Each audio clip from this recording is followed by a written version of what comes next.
chapitre 1er, verset 4, verset 8. Il est écrit: comme il se trouvait avec eux, il leur recommanda de ne pas s'éloigner de Jérusalem, mais d'attendre ce que le Père avait promis. Ce que je vous ai annoncé, leur dit-il. Car Jean a baptisé d'eau, mais vous, dans peu de jours, vous serez baptisés du Saint-Esprit. Alors les apôtres réunis lui demandèrent: Seigneur, est-ce en ce temps que tu rétabliras le royaume d'Israël? Il leur répondit: ce n'est pas à vous de connaître les temps ou les moments que le Père a fixés de sa propre autorité. Mais vous recevrez une puissance, le Saint-Esprit, survenant sur vous, et vous serez mes témoins à Jérusalem, dans toute la Judée, dans la Samarie et jusqu'aux extrémités de la terre. Amen. Merci.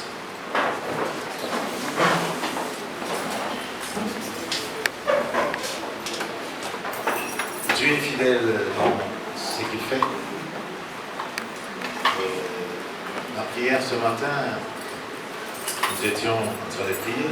J'ai dit, on parlait de Dieu dans l'adoration que le Saint-Esprit se manifeste. Qu'il y ait des actions de l'Esprit au travers de l'adoration. Et Dieu est fidèle. Et il fait ce que nous lui demandons. Amen, amen. C'est une grande joie de nous retrouver ce matin.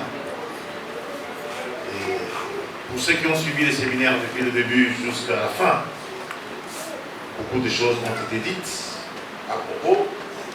Et aujourd'hui, c'est l'apothéose. Aujourd'hui, nous clôturons le séminaire par ce culte, mais c'est pas fini. Il y a un chant qui taraude mon cœur. Je ne sais pas si mon pasteur peut encore nous rappeler ce cantique. Seigneur Jésus, je vais la Pentecôte dans mon cœur. Oh. Tu peux? 4.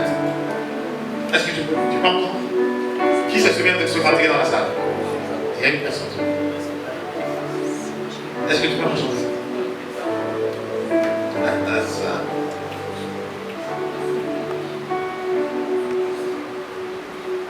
Seigneur Jésus, je vais la Pentecôte dans mon cœur. Amen, amen. Le thème d'aujourd'hui, je veux la Pentecôte dans mon cœur. Amen, amen. Ah ouais, ça, cette chanson, c'est ce cantique, nous allons le rechercher. Tout à l'heure, on peut chanter ça. Finalement, je pense qu'on va essayer de remettre ça sur scène. Amen. Joseph, ça va? Quand j'ai entendu ce cantique-là? Jamais. Hein? Ça, c'est pour les chrétiens d'avant. Hein? Bien sûr, d'entendre ça. Ok, merci. C'est un beau cantique. Donc, merci. C'est pas grave, comme il n'y a pas un chant qui puisse exécuter ça. Alors, nous parlons de je veux la Pentecôte dans mon cœur aujourd'hui. Je crois que le Seigneur a déjà balisé le chemin. Tout a été balisé. Nous venons avec les éléments pour asseoir quelque chose. Nous parlons de la Pentecôte qui est la fête de semaine. La fête de la moisson. La fête de l'huile. C'est cette Pentecôte qui est appelée aussi le jubilé. Ça veut dire le temps où Dieu décide d'envoyer un vent impétueux. Ce vent qui souffle, qui doit souffler pour apporter un changement radical dans notre existence sur cette terre. Parce qu'il y a des lois instituées sur la terre qui nous coincent. Mais lorsque la Pentecôte arrive, le Seigneur va au-delà de tout ce que les gens ont établi. Et nous avons expliqué qu'il fallait, pendant la Pentecôte, de jubiler. Chacun devait retourner dans sa propriété. L'esclavage était fini. on est restitué dans ses droits. Chacun retrouve un équilibre. Et Dieu restitue la liberté à tout un chacun. C'est ça. J'expliquais pour faire voir ces choses. Nous voyons ce qu'on appelle la grâce présidentielle lorsque, à la fin de chaque année, le président prend un décret, une ordonnance pour libérer les prisonniers. Et ils sont libérés. Et le Seigneur, la Pentecôte, lorsqu'elle arrive, ce vent qui souffle, ce vent vient apporter des nouvelles choses, des nouvelles dons dans la vie de tout un chacun. Amen. Et donc ici, nous sommes avec des disciples. Le Seigneur a recommandé d'aller en Galilée. Et quand ils sont partis, la Bible déclare qu'ils sont partis à Jérusalem, finalement, dans la chambre haute. Dans la chambre haute, ils étaient réunis, ils étaient 120. 120, avec Marie, la mère de Jésus, qui était dans la salle. Ils étaient en attente de la promesse de Dieu, de ce qui avait été annoncé. Ils étaient dans la prière. Ils priaient. En attendant, parce qu'ils ne pouvaient pas sortir sans que, n'est-ce pas, l'accomplissement de la promesse de Dieu puisse s'accomplir selon Joël chapitre 2, qui dit « Je répandrai de mon esprit sur toute chair ». Et donc ici, pendant qu'ils étaient dans la salle, la Bible déclare, il leur a dit tout simplement, sous peu vous serez baptisés, n'est-ce pas, du Saint-Esprit. Certaines versions disent, le Saint-Esprit est de feu. Pourquoi le Saint-Esprit? Et la Bible déclare, qu'est-ce que vous allez voir?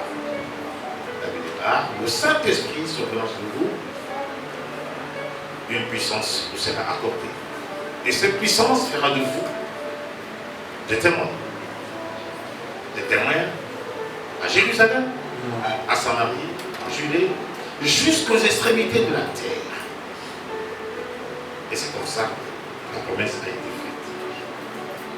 Si aujourd'hui nous sommes en train de célébrer la Pentecôte, c'est parce que cette flamme de la Pentecôte est arrivée jusqu'au Gabon. Et c'est l'accomplissement de la parole de Dieu qui fait en sorte que l'évangile atteigne les extrémités de la terre. Et la Bible dit, jusqu'à ce que la dernière brebis sera convertie, ainsi viendra la fin. Et jusque-là, le Seigneur est en train de chercher la dernière brebis. Lorsque la dernière brebis sera atteinte, ce sera la fin de l'histoire, l'Église sera enlevée. Et pendant ce temps, pour que l'évangile arrive aux extrémités de la terre, l'évangile a besoin de témoins. Des témoins que nous sommes. Et quand le vent souffle sur nous, le vent envoie chacun à une destination quelconque, juste pour aller accomplir, n'est-ce pas, la mission d'évangélisation, de façon que la dernière brebis soit touchée. Ainsi viendra l'enlèvement. Je vais vous dire une chose. L'Église devait être enlevée depuis toujours. Depuis fort longtemps. Mais il y a quelqu'un qui retient l'Église. Qui retient l'Église dans l'enlèvement. C'est le Saint-Esprit. Tant que l'Esprit de Dieu sera encore sur la terre. Amen. L'œuvre de Dieu se fait. Lorsque Dieu va retirer l'Esprit de Dieu, c'est ça l'enlèvement qui va se faire. Tous ceux qui sont en Christ partiront et la terre restera sans Dieu, sans esprit. Donc, le Saint-Esprit, c'est une valeur ajoutée que Dieu a laissée à l'Église pour que l'Église devienne influente. Vous savez, quand le Saint-Esprit souffle, il vient avec beaucoup de vertus et beaucoup d'éléments. Selon Actes chapitre 2, nous allons le lire après. Mais écoutez, la Bible dit, vous recevrez une puissance, le Saint-Esprit, survenant.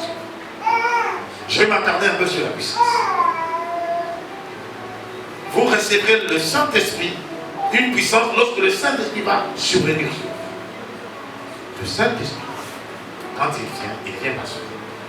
Il s'accompagne toujours d'une puissance. Et cette puissance qui nous permet d'entrer en action ou en activité. Sans cette puissance, on n'est pas en activité. Le Saint-Esprit, finalement, c'est comme un générateur. Et lorsqu'on se branche un générateur, le moteur commence à tourner. Et le moteur a une fonction. Chaque moteur a une fonctionnalité. En fonction, n'est-ce pas, de la manière dont il a été construit. Et donc, ce moteur n'attend que l'énergie. Et donc, pour que nous puissions fonctionner réellement, il faut le Saint-Esprit. Pour que tu sois, n'est-ce pas, opérationnel, nous attendons la puissance du Saint-Esprit. On va rester ensemble. Et vous allez remarquer que depuis la Genèse, depuis l'histoire, 400 ans avant notre ère, c'est-à-dire nous sommes dans l'époque préhistorique, dans la préhistoire, c'est-à-dire la vie a changé le jour que l'homme a découvert le feu. Parce que quand le feu arrive, le feu, c'est une condition.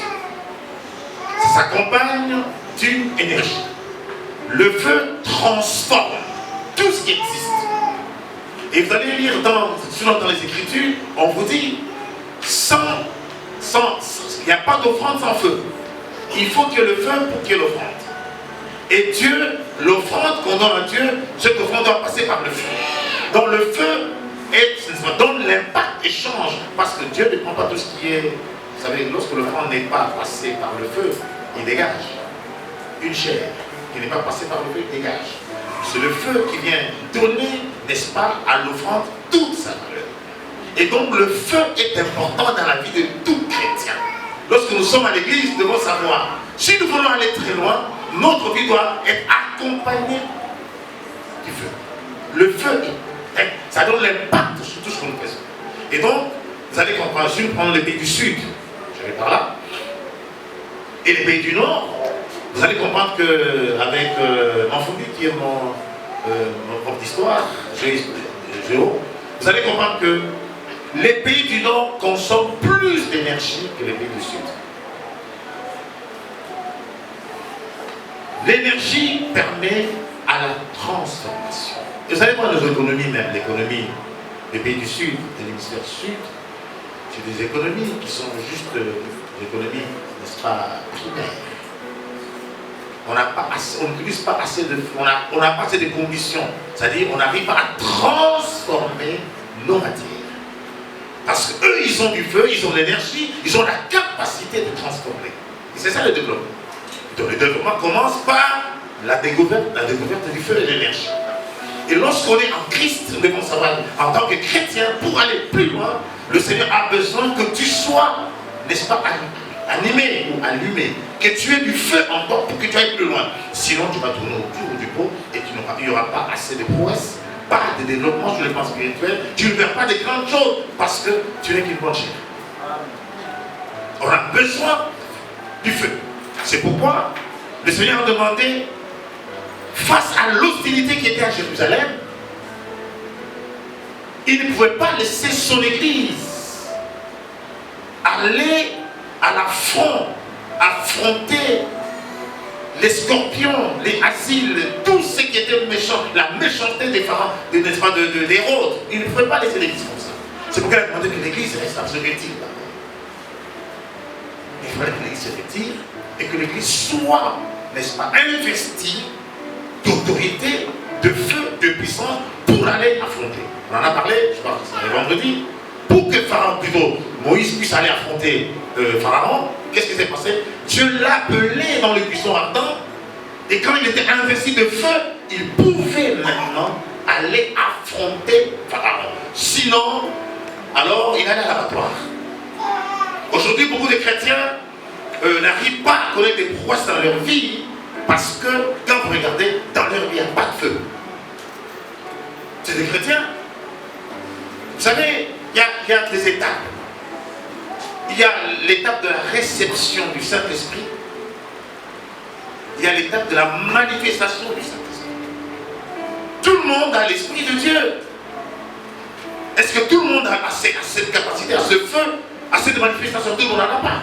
Et donc la Pentecôte, c'est le jour où Dieu a fini par révéler, investir l'Église d'autorité et de force et de puissance pour que l'Église puisse affronter, n'est-ce pas, Hérode et toutes les puissances de la terre. Et c'est ce jour-là que cette parole s'est accomplie, que la postérité de la femme écrasera la tête du serpent. On ne peut pas jouer avec le serpent. L'hostilité est tellement forte sur cette terre. Et s'il n'y a pas d'appui, il n'y a pas d'onction, on ne fait pas, on ne fera pas long feu. On va s'inquiéter quelque part. C'est pourquoi nous avons besoin d'être investis.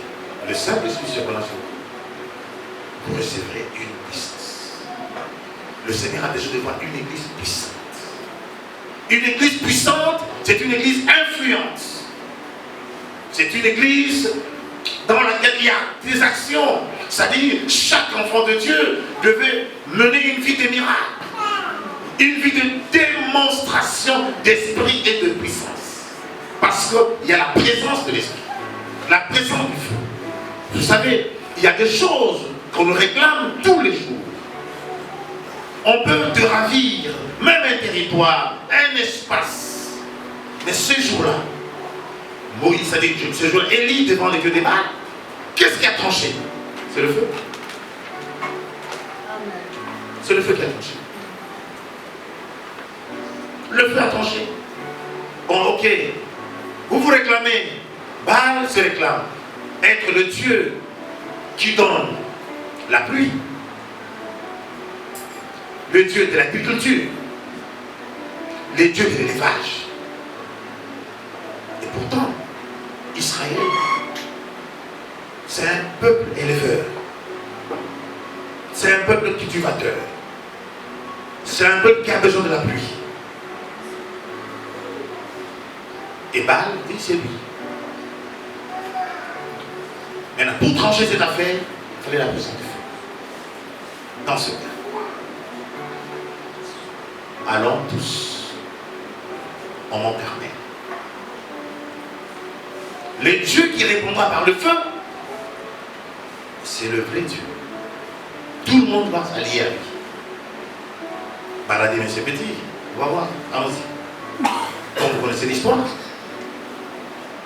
Baal a crié depuis le matin jusqu'au soir. 400 prophètes de Baal, les 400 prophètes d'Astarté, 400 contre une seule personne. Il leur a dit, il leur a demandé, là. Je crois que votre Dieu peut-être dort, essayez de crier plus fort. Si il n'arrive pas à se réveiller, blessez-vous, faites-vous des incisions. Je crois que ça va quand même le réveiller, il verra son peuple meurtri, il viendra. Ils ont tout essayé. Et oui. Mais Élie, ayant rassemblé les 12, Pierre, l'autel, Seigneur, répond par le feu. Le feu est descendu du ciel, a consumé l'offrande qui était dans l'eau, baignant dans l'eau. Et tout le monde est tombé à genoux, à adorer les dieux qui répondent par le feu. Tous les peuples qui étaient acquis à cause du mal se sont retournés vers Élie, vers le Dieu Tout-Puissant, parce qu'il y a la présence du feu. Et vous allez voir, bien aimé, aujourd'hui, beaucoup de chrétiens, moi, je vais te dire une chose, je vais te révéler quelque chose. La vie que tu mènes n'avait pas dit. Amen. Cette vie que tu mènes n'avait pas dit. Tu es en train de te faire du mal. Je crois que nous devrions chercher la Pentecôte dans nos cœurs. Nous devrions chercher le feu. Nous devions chercher le feu de Dieu qui répond par le feu. Il y a des choses qui t'avaient fui. Ces choses vont s'allier à toi. Vont revenir vers toi. Des choses qui avaient fui vont revenir vers toi. Le feu, la Bible déclare le jour de la Pentecôte, il y a eu un bruit. Et ce bruit a permis, la Pentecôte, c'est un jour où on rassemble. Tous les juifs du monde étaient rassemblés ce jour-là. C'était le jour d'adoration. Amen, amen. Tous. Le bruit, le vent a soufflé. C'est tout rassemblé. C'est comme ça que le Saint-Esprit est descendu sur les disciples. Et ce qui est formidable, la Pentecôte, c'est le contraire de la tour de Babel. La tour de Babel, ils ont parlé de langues et personne ne se comprenait, tout s'était dispersé. Mais la Pentecôte, ils ont parlé en diverses langues, mais tout le monde les entendait. Amen. Acclame le Seigneur d'abord.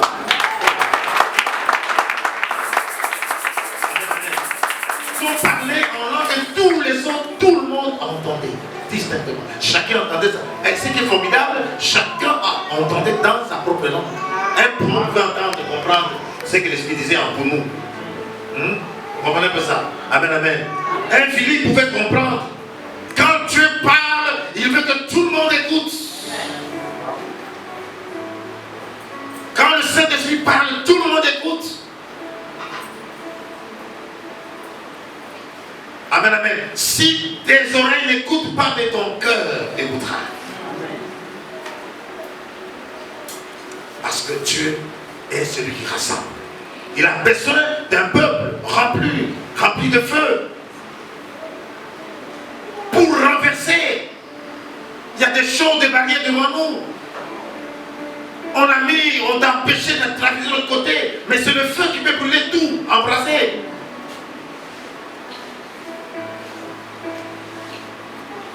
Il faut que chacun ait un Dieu qui est capable de descendre le feu du ciel. Amen. Ton Dieu doit être capable. C'est lui qui descend le feu, doit avoir le feu en lui. Et c'est comme ça, quand la Pentecôte a soufflé, tout le monde assemblé, il y a eu des langues de feu sur chaque tête. Ça veut dire quoi? La langue de feu, ça veut dire tout ça. Dieu donne à chaque chrétien ayant reçu le Saint-Esprit d'entrer pleinement dans le ministère de la parole, dans l'évangélisation. C'est comme vous allez voir qu'il y a des gens qui ont difficile à parler des choses de Dieu. Tu ne peux pas parler des choses de Dieu sans que ton qui est une langue de feu sur toi. S'il n'y a pas de Saint-Esprit, tu ne peux pas parler. La Bible dit c'est poussé par l'Esprit que les hommes ont parlé de la part de Dieu. Aujourd'hui, l'Église, on a une crise parce qu'il n'y a pas de gens qui parlent. Le Saint-Esprit ne pousse pas les gens à parler. Mais regardez, c'est une crise. C'est assez à plaindre. C'est à plaindre. Tu peux prendre 24 heures. 24 heures, tout c'est pas fini. Pendant 12 heures, non, c'est pas tout. Prends 8 heures de travail. Pendant les 8 heures de travail, est-ce que tu as eu le temps de parler à ta femme? Jérémie, il y a d'autres choses. On parle avant tout. Psaume 39, verset 4. Écoutez ce que c'est.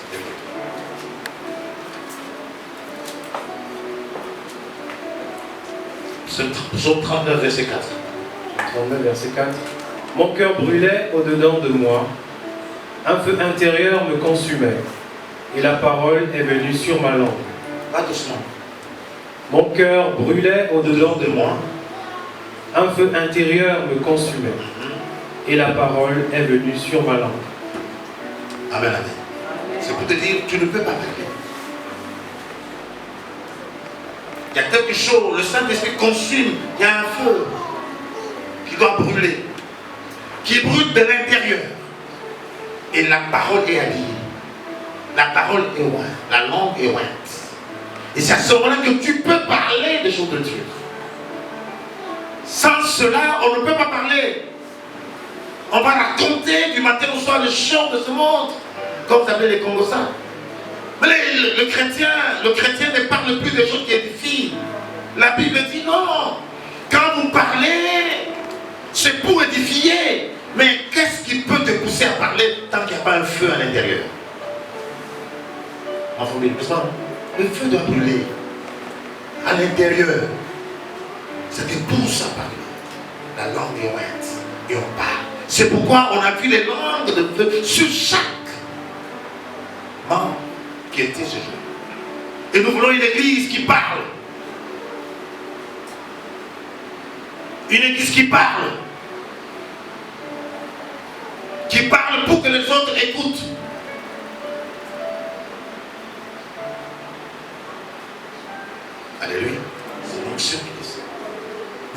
sur la Pentecôte, c'est ça aussi. Seigneur, que ton feu brûle au-dedans de moi. Que mon intérieur reçoive cette flamme. Et que ma langue soit habillée, soit ouette. Et là, tu peux parler des choses de Dieu sans hésiter. Et là, tu parles avec conviction. On n'est pas là pour persuader les gens. Quand nous parlons, c'est pour convaincre. Car quand le Saint-Esprit vient, il vous convaincra. Le Saint-Esprit vient pour nous convaincre. Un chrétien parle avec conviction. Tout ce que... Ça dit, vous savez, il y a des gens qui pêchent tous les jours sans le savoir. Il n'a pas forniqué, il n'a pas volé, il n'a pas, mais il pêche tous les jours.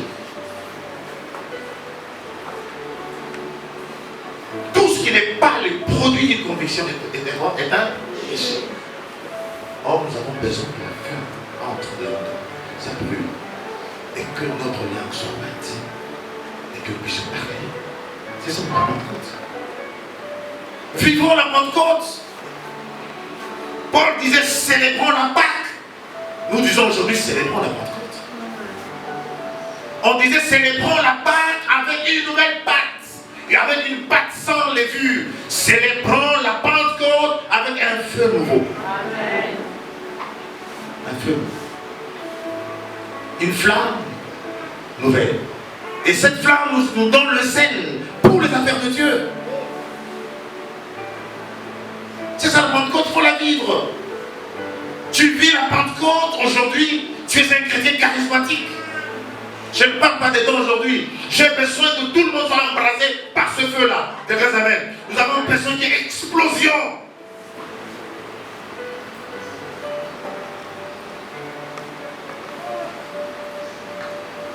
La Pentecôte, c'est quoi? Vous connaissez cette femme qui avait le parfum de nard? Vous connaissez cette femme, n'est-ce pas? Amen. Qui a acheté le parfum qui coûtait très cher. Personne ne savait ce qu'elle avait entre ses mains. Mais c'est quand on a rompu le bouchon, on a senti ce qui sortait. C'était un parfum très cher. Et le Saint-Esprit, c'est ça. Le Saint-Esprit vient ouvrir la vanne pour que le feu qui était en toi puisse s'exprimer, que tout le monde le voie. Aujourd'hui, les gens se jouent de nous parce qu'il n'y a pas de feu, il n'y a pas de flamme.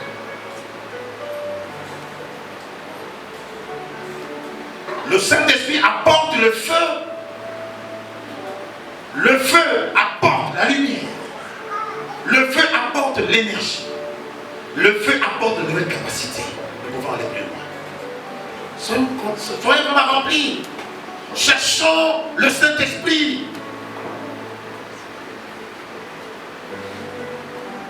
Et quand on adore Dieu en esprit en vérité, c'est ça, être en intimité avec Dieu. Vous savez, quand on adore Dieu en esprit, parce que lui il est esprit, c'est alors que l'esprit dépose la sémence en vous. Quelqu'un n'a même pas compris. Hein? Amen, amen. Il y a des choses que tu cherches tous les jours.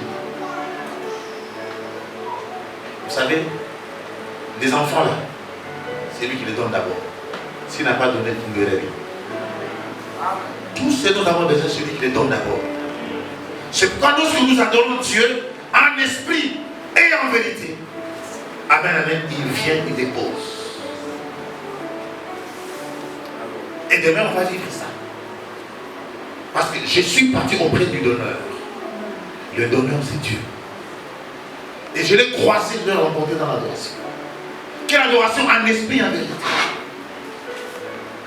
C'est là où je reçois tout. La Pentecôte, nous devons la vivre, les bien-aimés. On doit la vivre. Ce n'est pas toujours à raconter tous les jours. Ce que j'expliquais, les enfants de Dieu. L'église aujourd'hui doit chercher le feu, la flamme. J'ai parlé tout au long de la semaine que nous étions chacun un chandelier allumé. Il faut que tu sois allumé, que tu sois plein de feu. Éclairé. La Pentecôte. Dieu nous envoie dans ces choses. Amen, amen. Amen, amen. Amen. Amen. Amen. Jean chapitre 10, verset 48. 38 d'abord. Jean, plutôt acte, je dirais. Acte 10, 38.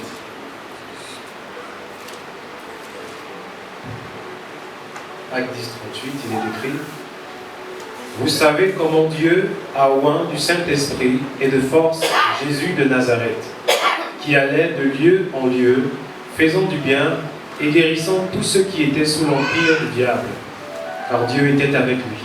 Amen, amen. Je retiens, guérissant tous ceux qui étaient sous l'empire du diable. Mais il a été loin d'esprit et de puissance et de force. Et c'est comme ça qu'il allait de lieu en lieu pour libérer et guérir tous ceux qui étaient sous l'empire du diable. C'est pour vous dire, il ne faut pas blaguer. Il y a un empire. Il y a des gens qui sont en emprise dans l'empire du diable, qui sont prisonniers. Mais c'est l'onction qui permet de libérer toutes ces personnes-là. Amen, amen. Si tu es loin de Dieu, nous sommes loin de Dieu et des forces. Sur tout notre chemin, quiconque se trouvera sous l'empire du diable, nous allons le libérer de là, le sortir de là. Tout ce qui t'appartient, qui pouvait se trouver sous l'emprise de l'ennemi, tu as la capacité de ramener ces choses. C'est pourquoi la Bible dit que par l'Esprit de Dieu, nous ramenons à l'obéissance tous les esprits captifs. L'évangile, ce n'est pas des propos en l'air. L'évangile, c'est une démonstration. Il faut que chacun vive ces choses. Tu as entendu telle ou telle autre personne témoigner. Il faut que tu vives aussi ces choses. En réalité, en vérité, tu les vives. Le Saint-Esprit est pour tout le monde. Ce n'est pas prévu pour une catégorie de personnes. Lis-moi d'abord le même chapitre. Qu'est-ce qu'on dit? 44. On dit quoi? 44. Comme Pierre prononçait encore ces mots, le Saint-Esprit descendit sur tous ceux qui écoutaient la parole. Tous les fidèles circoncis qui étaient venus avec Pierre furent étonnés de ce que le don du Saint-Esprit était aussi répandu sur les païens. Amen. Amen, amen. Je vous dis, le chapitre du Saint-Esprit est ouvert à tout le monde. Pendant qu'on écoute la parole de Dieu, le Saint-Esprit est distribué à tout le monde. Amen, amen. Et des multiples dons sont manifestés.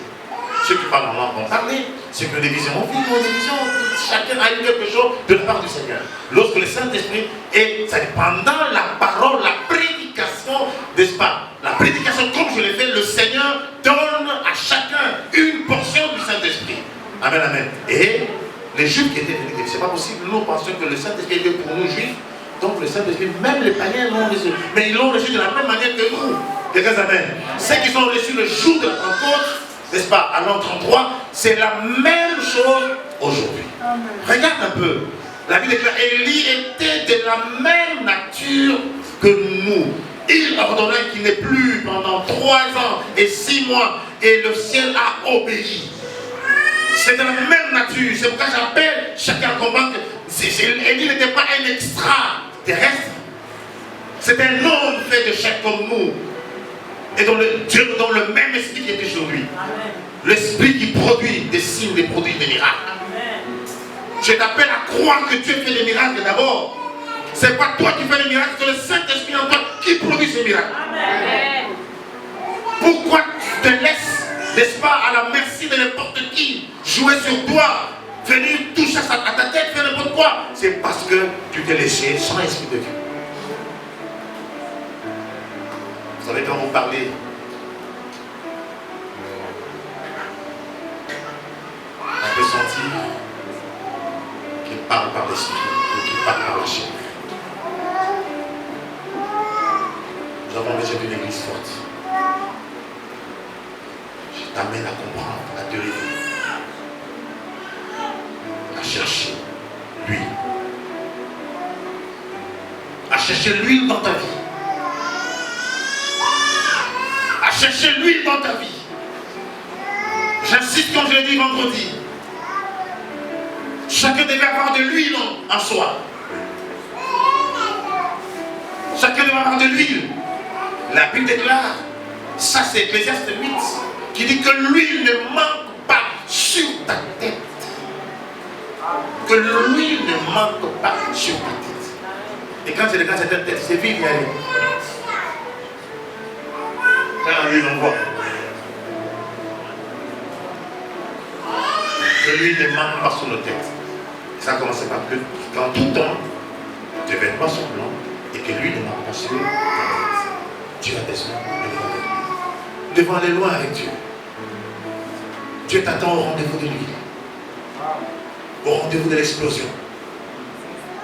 Au rendez-vous du feu. Si tu veux te développer, tu vas aller plus loin. Développer ton ministère, ton appel, tes affaires, tout ce que tu veux faire dans ta vie. Si tu veux aller plus loin, fais des prouesses. Fais la différence. C'est lui. C'est lui. Cherchons-lui, bien-aimé. Cherchons-lui. Ta prière tous les jours, Seigneur, remplis mon vie. Moi, ma vie. C'est que tu as fait installer en toi des choses qui ne devaient pas s'installer. Tu as laissé entrer dans ta vie des choses qui ne devaient pas rentrer. C'est parce que tu as éteint. Parce qu'il n'y a pas d'huile. Il faut que l'huile vienne. Ce qui fait qu'on peut devenir témoin du Christ. Témoin, ça veut dire quoi? Témoin, c'est celui qui a vu. Qui a entendu. Qui a vécu. Qui sent les choses en lui. Il est témoin. Sinon, on risque d'être des faux témoins. Parler des choses qu'on ne comprend même pas. Oh, Jésus est amour. Tu as vécu l'amour de Dieu?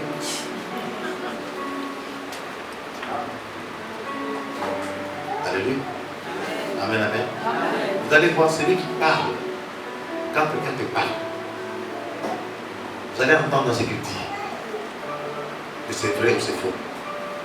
Mais pourtant, il te dit Jésus est Seigneur. Jésus t'aime. Mais tu vas entendre si tu as l'oreille de Dieu. Amen, amen. Nous avons besoin d'une église qui vit. C'est ça la Pentecôte. Je crois que ce matin, par l'adoration, nous avons été visités. Quelqu'un a été touché. Il y a eu une opération qui a été faite. J'aime ça. Vous n'attendez pas Dieu, c'est pas là où vous voulez. Dès le début du culte, le Saint-Esprit est là. Comment ça? Il peut te toucher même à la fin. Ne sois pas distrait. Parce qu'il est là. C'est le jour où nous célébrons la Pentecôte, la fin de la misère. Quelqu'un dit Amen. La fin de quoi? La misère. Chacun retourne dans sa propriété. Amen. Fini l'esclavage. Amen, amen. C'est le temps de la restitution. Amen. On te restitue tout ce qui est à toi. Amen. Si tu rentres dans la Pentecôte, bien aimé, je te dis, c'est Dieu qui va ordonner. Il va dire à Maroga, Atibinda, remets. Alléluia. Vous avez permis les gens d'entrer et prendre et partir avec. Mais la Pentecôte permet à ces gens de ramener. Alléluia, ne sont rien.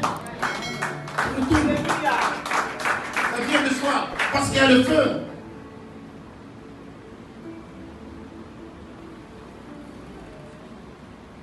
Pas besoin de chrétiens charnels, de chrétiens qu'on doit pousser pour démarrer chaque jour.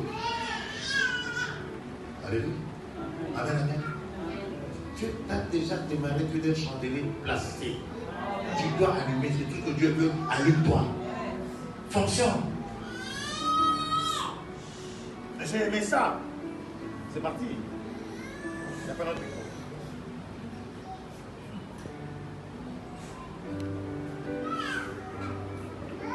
Amen.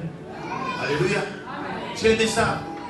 Quand le chandelier est allumé, les gens rentrent. Amen, amen. Les gens rentrent. Ils rentrent à cause de la lumière qui est allumée. À cause de la lampe qui est allumée. Ils rentrent pour voir la lumière. Et les meilleures choses rentrent là où il y a la lumière. Amen. Et chacun allume son feu. Que chacun entretienne son feu par lui. Et nous verrons des grandes choses avec Dieu. Amen. Amen, amen. Amen. Nous sommes debout maintenant.